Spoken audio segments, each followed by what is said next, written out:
In the workshop. Gonna do a bowl this time with 5 different woods. I might even slot a bit of a 6-1 in there somewhere. Okay, but start off then, some lime, African redwood, some panga panga. Coming across this one, I believe this one is just a bit of sycamore, yeah, and some OPP. Yeah, so got a length of about 2 foot roughly each there. I'm going to cut them down into 3-inch wide strips, and when I get that done I'll come back and explain the next process. Right, so now as you can see we've got all the lengths cut to the same length and the same thickness. Yeah, is all I've done is just literally put them through the saw at approximately 3 inches wide. Yeah. The next thing, I'm going to cut down each of these into thinner segments in this orientation. Some very thin, some thicker, so we can just mix up the colours even more. Okay, as you can see now then, we've got 20 slats, different colours, different thicknesses, but all the same length and height. Next job then, as you can see, they're on the clamps. I'm going to glue them all together and clamp them all up. Yeah, and this is what will make bowl blank, if you like. Okay, here we are then. Got the whole block glued up, held between 2 big thick bits of wood there. Plenty of clamps on, and I will leave that for at least 24 hours now. Normally probably just overnight, but because it's cold. Okay, as you can see now, I've now unclamped the block, give it a clean up, sent it across my planer, trim the edges off, and I've cut the blank into 2 halves. So now we have our bowl blank, if you like. The next thing is to cut it. Right, the next process then is to cut the blank the other way. Now as you can see, the saw blade is only so high, yeah, so I have to cut the blank once, turn it over and cut through again. Yeah, will be dust extraction running, yeah, but I'll do 1 cut.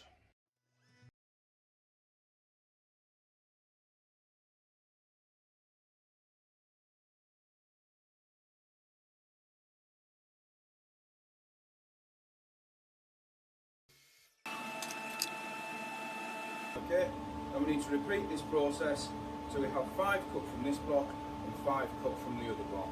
So I'll be back when I've got that done. Right, it's what I've done now. Looking at this, put circle 1, circle 6 and circle 11 out of this sheet, and on the other sheets, yeah, excuse the mistake in the middle, yeah, I've got circle 2, circle 7 and circle 12. So I'll cut these circles out on the bandsaw and then they'll get stacked in that order. Okay, once all the rings were marked out then, took them to the bandsaw and we cut the rings out. If we go back to my table, yeah, you can see that all the rings have now been cut out. Right then, what I've done, should have really put the camera on, I've just got a small piece of walnut, and I'm turning the base ready to put our rings on. So I've done put a little recess in, decorate the bottom. It's not polished up, it's just got a bit of sanding sealer on for now. Yeah, because it may, on the sides, yeah, need to be turned in again. Okay, we're going to turn it round in the chuck now, level off the other side, and then we're going to be ready to start putting our discs on. Right, as you remember, before we turned the base, we had our rings. Okay, and what I've done is I've just super glued the 2 halves together like so. Yeah, and we've got our rings. All in increasing sizes, yeah, and you can see this is going to give us a nice pattern in this bowl now. So another long and laborious part of the process, we start with the actual smallest one, which is a full disc which fits and glues directly onto our base. Now the first one's easy to do because it's a direct glue. The others, I've got a board, you know, which fits in the tailstock, okay, on a Morse taper, with rings on. And this all we do is every time I line it up, I'll line it using the rings. Yes, it keeps it nice and central. And it's a case of one on with some PVA glue. Once that's gone off, then the next one can go on. You might have to sand in between just so you get a nice flush joint. But the more time you take, the better it'll be. Okay, as you can see, we've now got 6 rings on and it's starting to build up. We should come out to about here at 300 wide by the time we're finished. So placing the rings on, here we go with our next one. Quick sand of the face, just to make sure that putting it up. Is what I also do, spin the lathe and slowly clamp together, making sure it's well held in place. Just check, make sure it's all lined up with your pattern. It is good. It's nice and tight. And finally, just a quick clean round.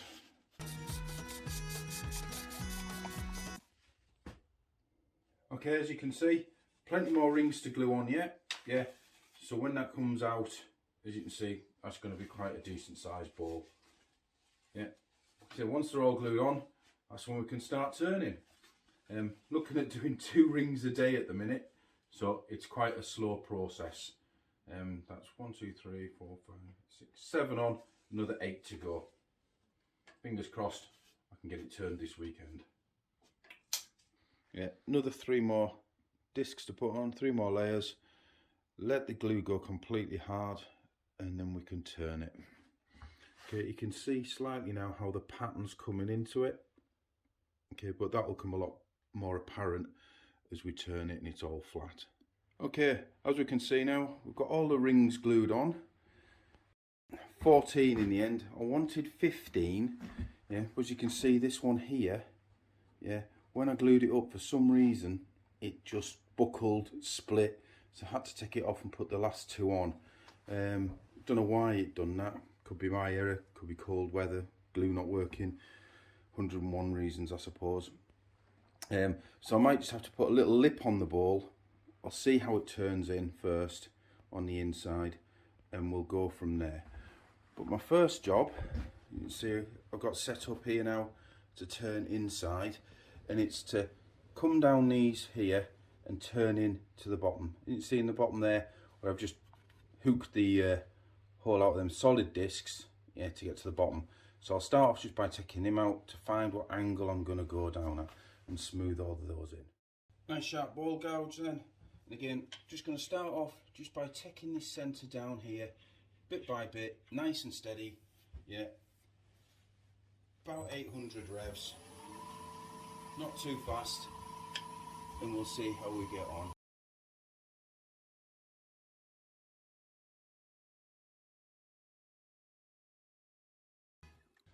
Okay, so what you can see I've done then is started off here, coming back out, and just to try and true up to get my angle of where I'm going. Again, making sure you keep your chisel really sharp. Steady away because it's a long reach.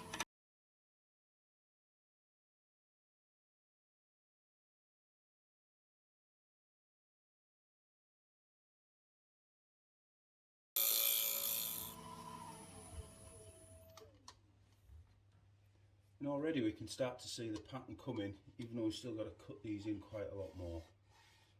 Okay, so I'll keep going at that.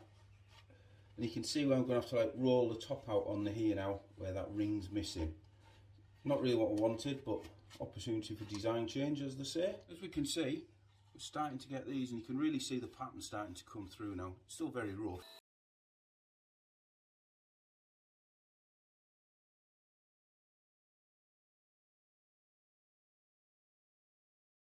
Keep checking as we go so we don't go too thin. And there's still a little bit more to go there. Okay, just started to round the edge over now, and you can see there's still a couple of grooves here which I've got to take out, come in the centre. Now I'm going to try and keep a bit of thickness in the ball and do a bit of work on the outside now. As you can see, the pattern's starting to come nicely. By far from finished on the inside, but I want to take a bit out on the outside to try and thin it down, and then we'll start bit in the outside, bit in the inside, working all the way to the centre, just keeping the strength in the ball as we go. You have got to bear in mind that this is a lot of little bits of wood now, all glued together. Okay, so you can see what I've been doing. I've just been turning this down, yeah, and just rounding this in, and then I'll take that straight in like I did the inside. So I put the roll top on there and I'll take it in. You can see, look, where the gaps between the rings going to need a bit more finishing. Certainly there's a gap there which is quite harsh. But now we've got to bring these all in and try and run it parallel with the inside. Yeah, as I say, I will have to come back and work on the inside and outside simultaneously. Yeah, but I just want to get these rings knocked down so there's something like. I'll show you again when I've taken it down a bit more. Right, we can see we're taking it down. It's still very rough. It's still got marks and gouges in here.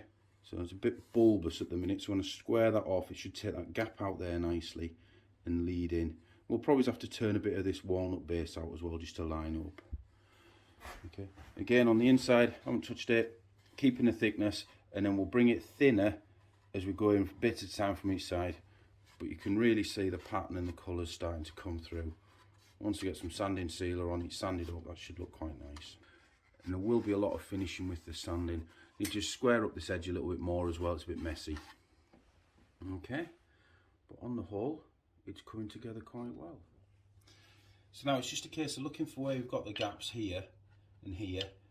Nice sharp chisel, just sharpened it on the Robert Sorby. Bear in mind, we are going to start getting a bit of chatter soon, so try to keep the thickness in it. When we do start getting the chatter, we'll work from the outside going in.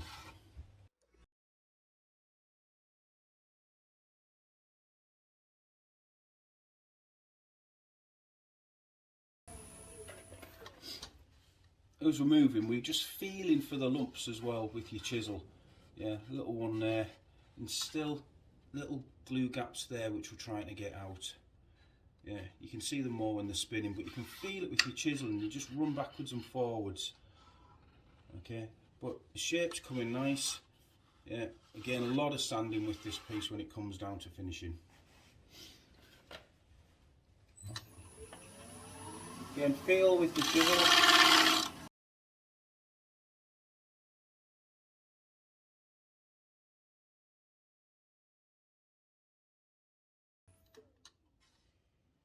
As you can see, they are coming less and less now. Yeah, slowly getting there. Right, so what I've done then, I've gone over it as best I can, got my shape. You can really see the pattern coming through now. It's very dull, and the next bit is the sanding, and then just go through the grits. Yeah, I'll come back when I've done quite a bit of the sanding. Obviously you don't want to see that, and then I'll explain what we're going to do next.